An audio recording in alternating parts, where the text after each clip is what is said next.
Hi hello friends, welcome to my channel MKGP homes. இன்றைக்கி நம்ம பார்க்க போகிற வீடியோட டாபிக் என்ன அப்படின்னு பார்த்தீங்கன்னா, ஓவலேஷன் டேஸில் வந்து என்னென்ன சிம்டம்ஸ் எல்லாம் வச்சு நம்மளோட ஓவலேஷன் டேஸை வந்து நம்மளால் ஃபைண்ட் பண்ண முடியும். நம்மளுக்கு ரெகுலர் பீரியட்ஸாக இருந்தாலும் சரி, இரெகுலர் பீரியட்ஸாக இருந்தாலும் சரி, ஒரு சில சிம்டம்ஸ் வந்து எல்லாருக்குமே பொதுவாக இருக்கும். ஸோ அதை வச்சு நம்ம வந்து ஓவலேஷன் டேஸ் வந்து ஃபைண்ட் பண்ணிட்டோம் அப்படின்னா நம்மளால் வந்து ஈஸியாக குயிக்காக வந்து ப்ரெக்னென்ட் ஆக முடியும். ஸோ அதுக்கு என்னென்ன சிம்டம்ஸ் எல்லாம் தெரியும்னு சொல்லி தான் நம்ம இந்த வீடியோவில் பார்க்க போகிறோம். அதுக்கு முன்னாடி நம்ம எம்கேஜிபி ஹோம்ஸை நீங்கள் இது வரைக்கும் சப்ஸ்கிரைப் பண்ணாமல் பார்த்துட்டு இருந்தீங்க அப்படின்னா மறக்காமல் சப்ஸ்கிரைப் பண்ணிக்கோங்க. பெல் ஐக்கானை கிளிக் பண்ணி ஆளுங்கிற ஆப்ஷனை கிளிக் பண்ணி வச்சுக்கோங்க. அப்போ தான் நான் போடுற வீடியோ உடனே கூட நோட்டிஃபிகேஷனாக உங்களுக்கு வரும். இப்போ வாங்க நம்ம வீடியோக்குள்ளே போகலாம். ஸோ வந்து இப்போ உங்களுக்கு ரெகுலர் பீரியட்ஸாக இருந்தாலும் சரி, இரெகுலர் பீரியட்ஸாக இருக்கிறவங்களுக்கு ஒரு சில பேருக்கு வந்து கொஞ்சம் டேஸ் வந்து டிலே ஆகி வந்து ஓவலேஷன் நடக்கும். ஒரு சில பேருக்கு வந்து ஓவலேஷனே நடக்காது. நடக்கிறதுக்கு வாய்ப்புகள் அவங்களுக்கு வந்து கம்மியாக இருக்கும். ஸோ அந்த மாதிரி இருக்கிறவங்களும் இருக்காங்க. இப்போ உங்களுக்கு ரெகுலர் பீரியட்ஸாக இருந்துச்சு அப்படின்னா ஒன்றும் ப்ராப்ளம் இல்லை. ஈஸியாக வந்து நம்மளால் வந்து ஓவலேஷன் வந்து ஃபைண்ட் பண்ண முடியும். இப்போ உங்களுக்கு 28 டேஸ் பீரியட் சைக்கிளாக இருக்குது, இல்லை 30 டேஸ் பீரியட் சைக்கிளாக இருக்குது அப்படின்னா 28 டே வந்து 2ஆல் நீங்கள் டிவைட் பண்ணிங்க அப்படின்னா உங்களுக்கு வந்து 14 வரும். ஸோ அந்த 14வது நாள் தான் வந்து உங்களுக்கு வந்து ஓவலேஷன். இப்போ 13 டேனா உங்களுக்கு 15வது நாள் வந்து ஓவலேஷன் ஆகும். ஸோ அந்த மாதிரி நம்ம வந்து ஓவலேஷன் டேஸ் வந்து ஈஸியாக வந்து நம்ம வந்து ஃபைண்ட் பண்ண முடியும் நம்மளுக்கு ரெகுலர் பீரியட்ஸாக இருக்கிற பட்சத்தில். ஸோ வந்து நம்மளுக்கு அந்த டைமில் வந்து என்னென்ன சிம்டம்ஸ் எல்லாம் தெரியும்னு சொல்லி தான் நம்ம இந்த வீடியோவில் வந்து பார்க்க போகிறோம். ஸோ வந்து இரெகுலர் பீரியட்ஸ் இருக்கிறவங்களுக்கு இப்போ 60 நாள் பீரியட்ஸ் ஆகிறவங்களும் இருக்காங்க, 55 நாள் ஆகிறவங்களும் இருக்காங்க. நீங்கள் அதை வந்து 2ஆக டிவைட் பண்ணி பார்த்துக்கோங்க உங்களோட ஓவலேஷன் டேஸ். ஆனால் வந்து இரெகுலர் பீரியட்ஸ் இருக்கிறவங்களுக்கு வந்து அந்த டேஸில் தான் வந்து ஓவலேஷன் நடக்கும்னு வந்து நம்மளால் சொல்ல முடியாது. அவங்களுக்கு எந்த டேஸ்லனாலும் ஓவலேஷன் நடக்கலாம். ஸோ நான் சொல்கிற இந்த சிம்டம்ஸ் எல்லாம் தெரியுதான்னு சொல்லிட்டு அந்த டேஸில் வந்து தெரிஞ்சிச்சு அப்படின்னா நீங்கள் வந்து ஒன்றா இருக்கலாம், நீங்களும் உங்கள் ஹஸ்பண்டும். ஸோ வந்து அதை வச்சு நீங்கள் வந்து ஃபைண்ட் பண்ணிக்கோங்க. ஸோ வந்து ஃபஸ்ட்டு சிம்டம்ஸ் என்ன தெரியும் அப்படின்னு சொல்லிட்டு பார்த்துடலாம். முதல் சிம்டம்ஸ் என்னென்னா ஒயிட் டிஸ்சார்ஜ். ஒயிட் டிஸ்சார்ஜ் வந்து எந்த மாதிரி கன்சிஸ்டன்சியில் நம்மளுக்கு இருக்கும் அப்படின்னு பார்த்தீங்கன்னா, எக் ஒயிட் மாதிரி இருக்கும். முட்டையோட வெள்ளைக்கரு மாதிரி இருக்கும். அது வந்து வெள்ளைக்கரு மாதிரி இருந்தாலுமே வெள்ளைக்கரு நம்மளுக்கு வந்து அந்த தண்ணி மாதிரி என்ன இதில் இருக்குமோ அந்த வெள்ளையாக ஜெல்லி மாதிரி வந்து நம்மளுக்கு வந்து அந்த வளவளா கொலகொலான்னு இருக்கும். ஸோ அந்த மாதிரி நம்மளுக்கு வந்து ஓவலேஷன் டேயில் வந்து ஒயிட் டிஸ்சார்ஜ் வந்து நம்மளுக்கு வந்து ஃபார்ம் ஆகும். ஏன்னா வந்து அந்த டைமில் உள்ள ஹார்மோனால் வந்து நம்மளுக்கு வந்து இந்த மாதிரி ஒயிட் டிஸ்சார்ஜ் வந்து செக்ரிகேட் பண்ணும். ஸோ அதனால் வந்து உங்களுக்கு இந்த வித்தியாசமான ஒயிட் டிஸ்சார்ஜ் பட்டுச்சு அப்படின்னா நீங்கள் வந்து அந்த டைமில் வந்து சேர்ந்துருக்கலாம்.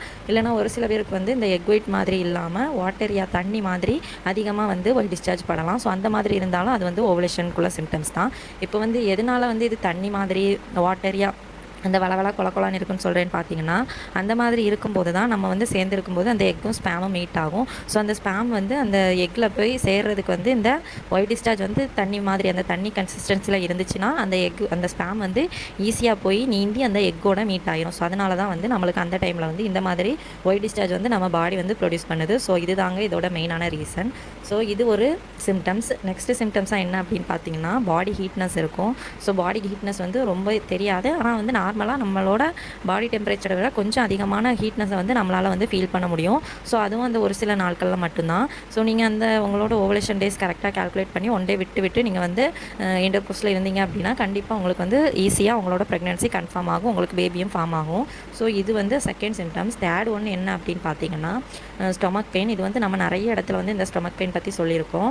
ஸோ வந்து இந்த ஸ்டொமக் பெயின் எதனால் வருதுன்னு கூட நம்ம வந்து சொல்லியிருக்கோம். எதனால் வருது அப்படின்னா, அந்த எக் வந்து நம்மளுக்கு வந்து ப்ரொடியூஸ் ஆகும்போது அது வந்து நம்மளுக்கு எந்த சைட்லேருந்து எந்த கர்ப்பப்பையில் 2 சைடும் உண்டு, ரைட் சைடு லெஃப்ட் சைடு 2 சைட்லேருந்தும் எதுலேருந்து நம்மளுக்கு வந்து அந்த எக் வந்து ரிலீஸ் ஆகுதோ ஸோ அந்த சைடு வந்து நம்மளுக்கு வந்து பெயின் வந்து மைல்டாக காட்டும். ஸோ அந்த எக் ரிலீஸ் ஆகிறதுனால நம்மளுக்கு வந்து அந்த ஓவலேஷன் டைமில் வந்து இந்த பெயின் வந்து வரும். ஸோ அந்த மைல்டான பெயினை வச்சு நீங்கள் வந்து ஐடென்டிஃபை பண்ண முடியும். ரொம்ப ஹெவியாலாம் அந்த பெயின் இருக்காது, லேசாக சுருக்குன்னு குத்துற மாதிரி இருக்கும். ஸோ அதை வச்சு நீங்கள் வந்து உங்களோட ஓவலேஷன் டேஸ் வந்து நம்மளுக்கு வந்து நடக்குது, நம்மளுக்கு வந்து எக் வந்து ரிலீஸ் ஆகிருக்கு, இதெல்லாம் வந்து நம்மளால் ஒரு யூகமாக கண்டுபிடிக்க முடியும். ஸோ அதுக்கு தான் இந்த சிம்டம்ஸ் எல்லாம் சொல்லித்தரேன். ஸோ வந்து நீங்கள் வந்து அதை வச்சு ஃபைன் பண்ணிக்கோங்க. ஸோ உங்களுக்கு இப்போ ரைட் சைடு வந்து எக் ரிலீஸ் ஆகிருக்குன்னா உங்களுக்கு வந்து பெயின் வந்து ரைட் சைடு இருக்கும். லெஃப்ட் சைடு வந்து ரிலீஸ் ஆகிருக்கு அப்படின்னா லெஃப்ட் சைடு வந்து உங்களுக்கு வந்து பெயின் இருக்கும். அந்த டைமில் வந்து கரெக்டாக நீங்கள் இன்டர்கோர்ஸில் இருந்தீங்க அப்படின்னா கண்டிப்பாக உங்களோட ப்ரெக்னன்சி வந்து உங்களால் கன்ஃபார்ம் பண்ண முடியும். ஸோ இந்த 3 சிம்டம்ஸும் ரொம்ப இம்பார்ட்டண்ட்டான சிம்டம்ஸ். இது வந்து காமன் சிம்டம்ஸ், எல்லாருக்குமே பொதுவாக வரக்கூடிய சிம்டம்ஸ். ஸோ இதை வச்சு நம்ம வந்து ஈஸியாக ஐடென்டிஃபை பண்ண முடியும். அப்படி உங்களுக்கு இதை வச்சு ஐடென்டிஃபை பண்ண முடியலை அப்படின்னா நம்மளுக்கு இப்போ கிட்டு மெடிக்கல் கடையில் வந்து கிட்டு கிடைக்கும். ஸோ அந்த மெடிக்கல் ஸ்டோர்லேருந்து அந்த கிட்டு வாங்கி இப்போ உங்களுக்கு ஓவலேஷன் டேஸ் வந்து நீங்கள் வந்து ஓரளவுக்கு வந்து கண்டுபிடிச்சி வச்சுருப்பீங்க. ஸோ அந்த டைமில் வந்து ஒரு 3 hours நம்ம ப்ரெக்னன்சி கிட்டு எப்படி செக் பண்ணுவோமோ அதே மாதிரி தான் இந்த ஓவலேஷன் கிட்டும் செக் பண்ணணும். ஒரு 3 hours வந்து யூரின் போகாமல் இருந்துட்டு கிட்டு போட்டு பார்த்தீங்க அப்படின்னா அதில் வந்து உங்களுக்கு வந்து இன்றைக்கி ஓவலேஷன் நடக்குதா இல்லையான்னு சொல்லிட்டு ரிசல்ட் வந்து அந்த கிட்டில் வந்து காட்டும். ஸோ இந்த கிட்டு வந்து ரொம்ப யூஸாக இருக்கும். ஒரு சில பேருக்கு வந்து இதை பயன்படுத்தி ப்ரெக்னன்சி கன்ஃபார்மாக ஆகிருக்கு. ஒரு சில பேர் வந்து ட்ரை பண்ணிகிட்ருப்பாங்க. ஸோ உங்களுக்கும் தேவைன்னா நீங்களும் வாங்கி ட்ரை பண்ணி பார்த்துக்கலாம். உங்களுக்கும் ஒரு வேளை இது வந்து ஹெல்ப் பண்ணலாம். இல்லாட்டி இந்த சிம்டம்ஸ் வச்சு கூட நீங்கள் வந்து கண்டுபிடிச்சிட முடியும். ஸோ இந்த வீடியோட டாபிக் உங்களுக்கு யூஸ்ஃபுல்லாக இருக்கும்னு நினைக்கிறேன். உங்கள் ப்ரெக்னன்சியும் சீக்கிரமாக கன்ஃபார்ம் ஆகணும் நான் கடவுள்கிட்ட வேண்டிக்கிறேன். ஸோ இந்த வீடியோட டாபிக் உங்களுக்கு பிடிச்சிருந்துச்சு அப்படின்னா லைக் பண்ணுங்கள், ஷேர் பண்ணுங்கள், கமெண்ட் பண்ணுங்கள். மறக்காமல் எம்கேஜேபி ஹோம்ஸ் சப்ஸ்கிரைப் பண்ணி நம்ம சேனலுக்கு சப்போர்ட் பண்ணுங்கள். Thank you friends.